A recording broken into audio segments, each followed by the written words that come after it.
الحمد لله نحمده ونستعينه ونستغفره ونؤمن به ونتوكل عليه ونعوذ بالله من شرور أنفسنا ومن سيئات أعمالنا من يهده الله فلا مضل له ومن يضلله فلا هادي له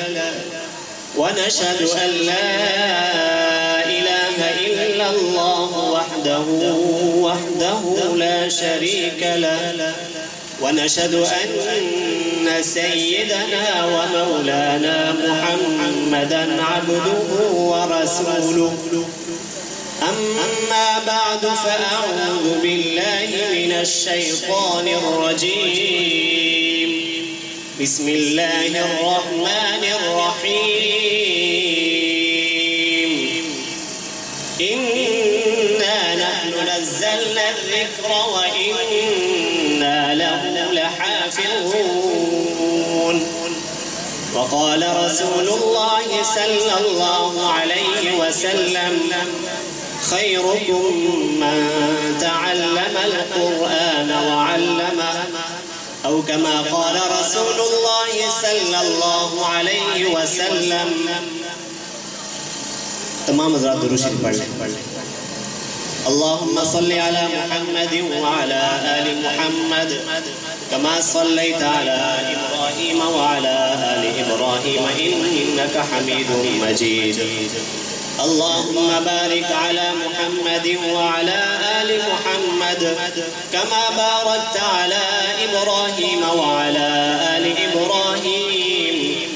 إنك حميد مجيد. میرے انتہائی واجب الاحترام محترم جناب قاری عبدالباسط صاحب اور اسٹیج پر بیٹھے ہوئے تمام علماء کرام اور میرے بزرگوں بھائیوں دوستوں، جیسا کہ آپ حضرات کو معلوم ہے کہ یہ تقریب چند بچوں کے حفظ مکمل کرنے کے سلسلے میں منعقد کی گئی ہے.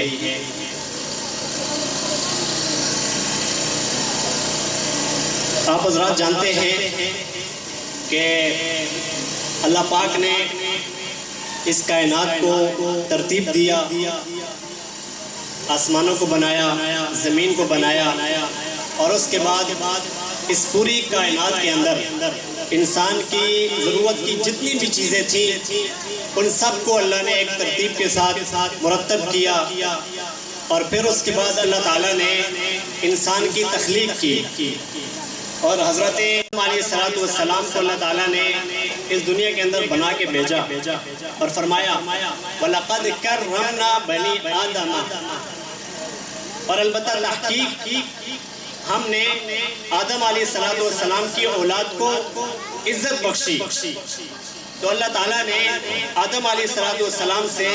حضور پاک صلی اللہ علیہ وسلم تک نبوت کا سلسلہ جاری فرمایا. ہر دور کے اندر اللہ تعالیٰ نبیوں کو بھیجتے رہے، اور وہ نبی اس دنیا کے اندر آ کر اللہ تعالیٰ کا پیغام سناتے رہے، اپنی اپنی امتوں کے اندر محنت کرتے رہے. جن کے مقدر میں اللہ تعالیٰ نے ہدایت لکھی ہوئی تھی ان کو ہدایت ملتی گئی، اور وہ اس ہدایت کے مطابق زندگی گزار کے اس دنیا سے رخصت ہوتے چلے گئے.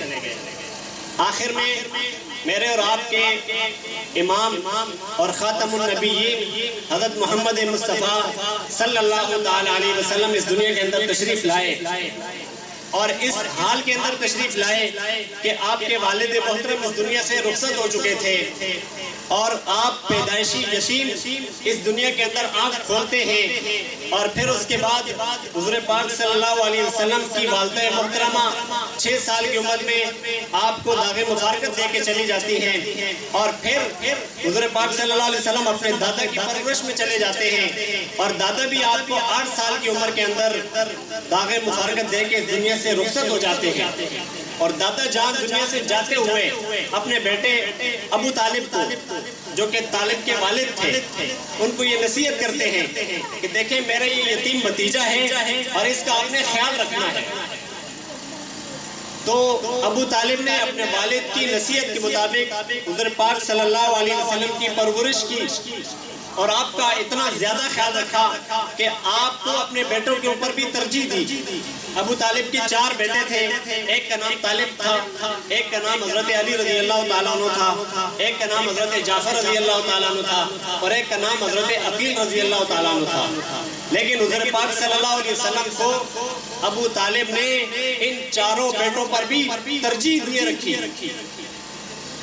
ابو طالب کا ایک بیٹا طالب وہ حالت کفر کے اندر دنیا سے چلا گیا، اور عقیل فتح مکہ کے موقع پہ مسلمان ہو جاتا ہے۔ جعفر اور حضرت علی رضی اللہ تعالیٰ عنہ جلدی مسلمان ہو گئے، اور جعفر رضی اللہ تعالیٰ عنہ غزوہ موتا کے موقع پر شہید ہو گئے۔ حضرت علی رضی اللہ تعالیٰ عنہ کو حضور پاک صلی اللہ علیہ وسلم نے اپنی پرورش میں لیا، اور 25 سال کی عمر تک ابو طالب نے حضور پاک صلی اللہ علیہ وسلم کی پرورش کی، آپ کا خیال رکھا اور آپ کا ہر موقع پہ ساتھ دیا۔ حضور پاک صلی اللہ علیہ وسلم کی عمر جب 25 سال ہوئی تو آپ نے شادی فرما لی، اور شادی کے بعد آپ صلی اللہ علیہ وسلم حضرت خدیجہ الکبریٰ رضی اللہ تعالی عنہا کے گھر منتقل ہو گئے۔ میری ساری بات لوٹانے کا مقصد یہ ہے کہ ایک وہ چچا جان جنہوں نے آپ کو 8 سال کی عمر سے لے کے 25 سال کی عمر تک پرورش کی، اور 25 سال کی عمر سے لے کے 40 سال کی عمر تک آپ کا ساتھ نبھایا، اور 40 سال کی عمر کے بعد بھی جب آپ نبی بن گئے اور آپ نے نبوت کا دعویٰ کیا اور آپ نے نبوت کا کام شروع کیا امت کے اندر، تو بھی آپ کے چچا آپ کے ساتھ تھے اور انہوں نے آپ کا ساتھ نہیں چھوڑا۔ ایک موقع پر مکہ کے سارے لوگ اکٹھے ہوئے، مشرک اکٹھے ہوئے، کافر اکٹھے ہوئے، اور انہوں نے کہا ابو طالب سے کہ اپنے اس بھتیجے کے ساتھ بات کیجئے کہ اگر اس مکہ کی کوئی خوبصورت لڑکی سے شادی کرنا چاہتے ہیں تو ہم شادی کروانے کے لیے تیار ہیں، اگر مال و دولت چاہیے تو وہ دینے کے لیے تیار ہیں، اگر اس مکہ کا بادشاہ بننا چاہتے ہیں تو ہم بادشاہ کا تاج ان کے سر پر رکھنے کے لیے تیار ہیں، لیکن یہ اپنی دعوت والا کام چھوڑ دیں۔ ابو طالب نے حضور پاک صلی اللہ علیہ وسلم کے سامنے جب یہ بات رکھی تو حضور نے فرمایا میرے ایک ہاتھ پہ اگر سورج رکھ دے اور دوسرے ہاتھ کے اوپر چاند رکھ دے تو بھی میں اس کام کو چھوڑنے کے لیے تیار نہیں۔ تو مکہ کے مشرکین نے پھر ایک حربہ اور استعمال کیا کہ تمام بنو ہاشم کے ساتھ سوشل بائیکاٹ کر دیا جائے، بنو ہاشم کے ساتھ سوشل بائیکاٹ کر دے، نہ ان سے کوئی چیز خریدنی ہے اور نہ ان پہ کوئی چیز بیچنی ہے۔ چنانچہ ابو طالب اپنے پورے خاندان کو لے کے حضور پاک صلی اللہ علیہ وسلم کے ساتھ ایک گاڑی کے اندر پناہ گزین ہو گئے، اور 3 سال تک اس گاڑی کے اندر آپ کے ساتھ رہے، اور وہ مراحل بھی آپ کے ساتھ سختی کے ابو طالب نے برداشت کیے۔ لیکن میرے بھائی اور دوستو، ہدایت یہ اللہ تعالیٰ کی خاص نعمت ہے، اللہ تعالیٰ کا خاص انعام ہے اور خاص اکرام ہے۔ ابو طالب کے اتنے ساتھ دینے کے باوجود جب ان کا آخری وقت آتا ہے اور اب دنیا سے رخصت ہونے والے ہیں تو حضور پاک صلی اللہ علیہ وسلم ان کے قریب ہو کے فرماتے ہیں میرے چچا جان میرے کان کے اندر کلمہ پڑھ دیجئے تاکہ کل قیامت کے دن میں اللہ کے دربار میں آپ کی سفارش کرنے کے لیے کم از کم کچھ کر سکوں۔ میرے بھائی اور دوستو، ابو طالب دنیا سے اس حال میں رخصت ہوئے کہ وہ کلمہ نہ پڑھ سکے۔ اب سوچنے کا مقام یہ ہے کہ ابو طالب نے حضور پاک صلی اللہ علیہ وسلم کی پرورش کی، آپ کا ہر موقع پہ ساتھ دیا، آخری دم تک آپ کے ساتھ رہے،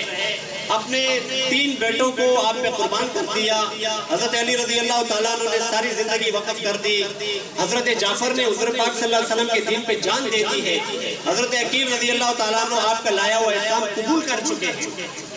لیکن میرے بھائی اور دوستو، اس کے باوجود ابو طالب جس کا سب سے زیادہ آپ کے ساتھ قریبی تعلق تھا،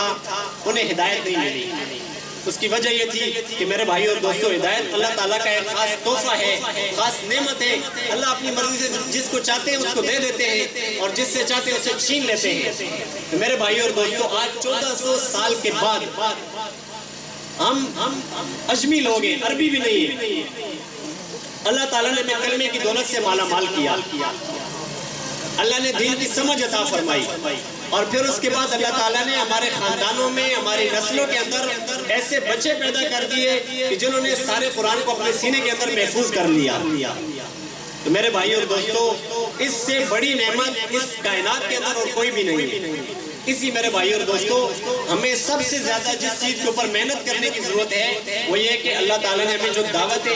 اللہ تعالیٰ نے ہمیں نعمت اسلام جو عطا فرمائی ہے اس کی قدر کریں، اور اس کے بعد اللہ تعالیٰ نے قرآن کریم کی شکل کے اندر جو ایک کتاب اللہ نے ہمیں دی ہے اس کی ہم قدر کریں، ہم اس کی عزت کریں، ہم اس کا خیال کریں، اس کو دل کے اندر جگہ عطا فرمائیں، اپنے بچوں کو پڑھائیں، اپنے بچوں کو مدرسوں کے اندر بھیجیں، اپنے بچوں کو حافظ قرآن بنائیں، اور پھر حافظ قرآن بنانے کے بعد میرے بھائی اور دوستوں ان کو عالم دین بنائیں، ان کو مفتی بنائیں، ان کو اللہ والوں کے پاس بھیجیں، ان کو جماعت میں وقت لگوائیں۔ میرے بھائی اور دوستو، میں نے جو آیت کریمہ تلاوت کی تھی، اِنَّا نَحْنُ نَزَّلْنَا الذِّكْرَ وَإِنَّا لَهُ لَحَافِظُونَ، بے شک ہم نے اس ذکر کو نازل کیا اور ہم ہی اس کی حفاظت کرنے والے ہیں۔ میرے بھائی اور دوستو، اجمی طبقے سے، دیہات کے رہنے والے لوگوں سے، ان پڑھ لوگوں سے اللہ تعالیٰ نے اپنے دین کا کام لیا، اور ایسے چھوٹے چھوٹے معصوم بچے جو کہ اپنے بارے میں صحیح طرح سے بات بھی نہیں کر سکتے، میرے بھائی اور دوستو اللہ تعالیٰ نے اپنے فضل سے اور اپنے کرم سے ان کے سینے کے اندر پوری کی پوری کتاب کو محفوظ کر دیا ہے۔ تو اس موقع پر میرے بھائی اور دوستو، وہ تمام والدین جن کے بچوں نے حفظ قرآن کریم مکمل کیا، وہ مبارکباد کے مستحق ہیں کہ اللہ تعالیٰ نے ان کے اوپر ایک فضل فرمایا ہے، ایک انعام فرمایا ہے۔ قرآن کریم کی ایک آیت کے اندر اللہ تعالیٰ ارشاد فرماتے ہیں وَأَوْرَثْنَا الْكِتَابَ الَّذِينَ اصْطَفَيْنَا مِنْ عِبَادِنَا، اور البتہ تحقیق ہم وارث بناتے ہیں اس کتاب کا اپنے بندوں میں سے ان کو جن کو ہم چن لیتے ہیں۔ میرے بھائی اور دوستو، یہ معصوم بچے چنیدہ ہیں اللہ کا، اللہ کے چنے ہوئے ہیں۔ دنیا کے اندر ایک اصول ہے کہ ایک افسر آدمی، ایک بڑے عہدے والا آدمی، ایک بڑے مقام اور مرتبے والا آدمی جب اپنا گھر بناتا ہے تو سب سے پہلے وہ ایک اچھے درجے کا انجینئر تلاش کرتا ہے جس سے وہ اپنے گھر کا نقشہ بنواتا ہے، پھر اس کے بعد وہ اعلیٰ پیمانے کا ٹھیکیدار ڈھونڈ کے لاتا ہے کہ جو اس نقشے کے مطابق اس کام کی اچھی طرح سے نگرانی کر کے مجھے یہ مکان بنا کر دے، اور پھر اس کے بعد میرے بھائی اور دوستو وہ ٹھیکیدار اچھے اچھے مستری ڈھونڈ کے لاتا ہے کہ یہ مستری اچھے طریقے سے کام کرے، اور میرے بھائی اور دوستو پھر اس مکان کو ایک ترتیب دیا جاتا ہے، یعنی بڑے درجے کا آدمی، اعلیٰ درجے کا انجینئر، اعلیٰ درجے کا ٹھیکیدار، اعلیٰ درجے کا مستری ڈھونڈ کے لاتا ہے اور پھر اپنے مکان کو ترتیب دیتا ہے۔ میرے بھائی اور دوستو، اللہ تعالیٰ کا جو یہ دین ہے اور یہ اللہ تعالیٰ کی طرف سے ملے ہوئے ہمیں مدرسے ہیں اور جو مساجد ہیں، میرے بھائی اور دوستو ان کی مثال بھی ایسی ہے۔ ایک اعلیٰ ذات ہے، عرفہ ذات ہے، تو وہ اپنے دین کو پھیلانے کے لیے میرے بھائی اور دوستو پہلے خاندانوں کو چنتی ہے، پھر اللہ تعالیٰ خاندانوں میں سے گھروں کو چنتے ہیں، اور گھروں میں سے پھر اللہ تعالیٰ بچوں کو اٹھاتے ہیں۔ اس کو قرآن کریم نے فرمایا وَأَوْرَثْنَا الْكِتَابَ الَّذِينَ اصْطَفَيْنَا مِنْ عِبَادِنَا، اور البتہ تحقیق ہم نے وارث بنایا اس کتاب کا اپنے بندوں میں سے ان کو جن کو ہم نے چن لیا ہے۔ جیسے وہ اعلیٰ درجے کا افسر انجینئر کو، ٹھیکیدار کو اور مستری کو چنتا ہے، ایسی میرے بھائی اور دوستو اس کتاب کی حفاظت کے لیے اللہ تعالیٰ خاندانوں سے، گھروں سے بچوں کو چنتے ہیں۔ آگے اللہ نے پھر 3 قسمیں بیان فرمائی، وَمِنْهُمْ ظَالِمٌ لِنَفْسِهِ وَمِنْهُمْ مُقْتَصِدٌ وَمِنْهُمْ سَابِقٌ بِالْخَيْرَاتِ بِإِذْنِ اللَّهِ ذَلِكَ هُوَ الْفَضْلُ الْكَبِيرُ۔ فرمایا کہ پھر ان بچوں میں سے کچھ ایسے ہیں جو اپنی جانوں پہ ظلم کر جاتے ہیں۔ ظلم کرنے کا مطلب یہ ہے کہ اللہ نے تو انہیں کتاب کی دولت سے مالا مال کیا، اللہ نے انہیں یہ انعام دے دیا، اللہ نے انہیں یہ نعمت عطا فرما دی ہے، لیکن اس کے بعد میرے بھائی اور دوستو اپنی کمی اور کوتاہی کی وجہ سے یا تربیت نہ ہونے کی وجہ سے یا ماحول کے نہ ملنے کی وجہ سے وہ اس نعمت سے روح گردانی کر کے اپنی جان کے اوپر ظلم کر بیٹھتے ہیں۔ اور دوسری قسم بیان فرمائی فَمِنْهُمْ مُقْتَصِدٌ، ان میں سے بعض ایسے ہیں جو درمیانی چال چلتے ہیں، یعنی اس نعمت کی قدر بھی کرتے ہیں اور دنیا کے معاملات کو بھی لے کے چلتے ہیں۔ اور میرے بھائی اور دوستو ایک قسم وہ ہے وَمِنْهُمْ سَابِقٌ بِالْخَيْرَاتِ بِإِذْنِ اللَّهِ، فرمایا کہ ان میں سے بعض وہ ہیں جو نیکی کے کاموں میں آگے بڑھنے والے ہیں اللہ کے حکم سے۔ تو میرے بھائی اور دوستو یہ سب سے زیادہ خوش نصیب طبقہ ہے۔ علماء نے لکھا ہے کہ یہ تینوں طبقے جنت میں جائیں گے، جس نے اپنی جان پہ ظلم کیا وہ بھی، اور جو درمیانی چال چلتا رہا وہ بھی، اور جو سب سے آگے بڑھتا رہا وہ بھی۔ جنت میں یہ تینوں جائیں گے، لیکن ان میں خوش نصیب طبقہ وہ ہے کہ جس نے دین کے ہر کام میں بڑھ چڑھ کر حصہ لیا، اور اس کو فرمایا ذالک هو الفضل الکبیر کہ یہ اللہ تعالیٰ کا سب سے بڑا فضل ہے۔ تو میرے بھائیوں اور دوستوں، اللہ تعالیٰ نے جن کے بچوں کو حافظ قرآن بنا دیا ہے وہ اب یہ نیت کر لیں کہ اس قرآن کریم کی آیت کے مطابق جو تیسرا طبقہ بیان کیا گیا ہے کہ ہر نیکی کے کام میں آگے بڑھ چڑھ کر حصہ لینے والے، ہم اپنے ہر بچے کو ہر نیکی کے کام کے اندر، خیر کے کام کے اندر، خیرات کے کام کے اندر بڑھ چڑھ کر حصہ بنانے والوں میں سے بنانے کی محنت کریں گے، کوشش کریں گے۔ تو اس کی انشاءاللہ نیت کرتے ہیں نا۔ اسی لیے میرے بھائیوں اور دوستوں، میں نے حدیث پڑھی تھی، حضرت عثمان رضی اللہ تعالیٰ عنہ اس کے راوی ہیں، فرمایا خیرکم من تعلم القرآن وعلمہ، تم میں سب سے بہتر وہ ہے جو قرآن کریم کو سیکھے اور سکھائے۔ علی ثانی صاحب رحمۃ اللہ علیہ ہمارے بزرگوں میں آتے ہیں، انہوں نے اپنی ایک کتاب کے اندر لکھا ہے کہ جو انسان یہ چاہتا ہے کہ میرے گھر کے مالی معاملات اچھے ہو جائیں، جس مسجد والے یہ چاہتے ہیں کہ ہماری مسجد کا نظام اچھا ہو جائے، جس مدرسے والے یہ چاہتے ہیں کہ ہمارے مدرسے کا نظام اچھا ہو جائے اور ہمارے مالی معاملات اور مالی مسائل حل ہو جائیں،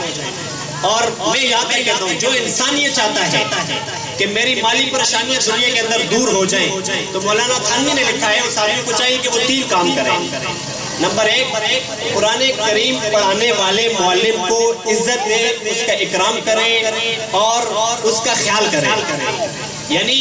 قاری قرآن جو قرآن کریم کو پڑھا رہا ہے بچوں کو، فرمایا اس کو عزت دو، اس کا اکرام کرو۔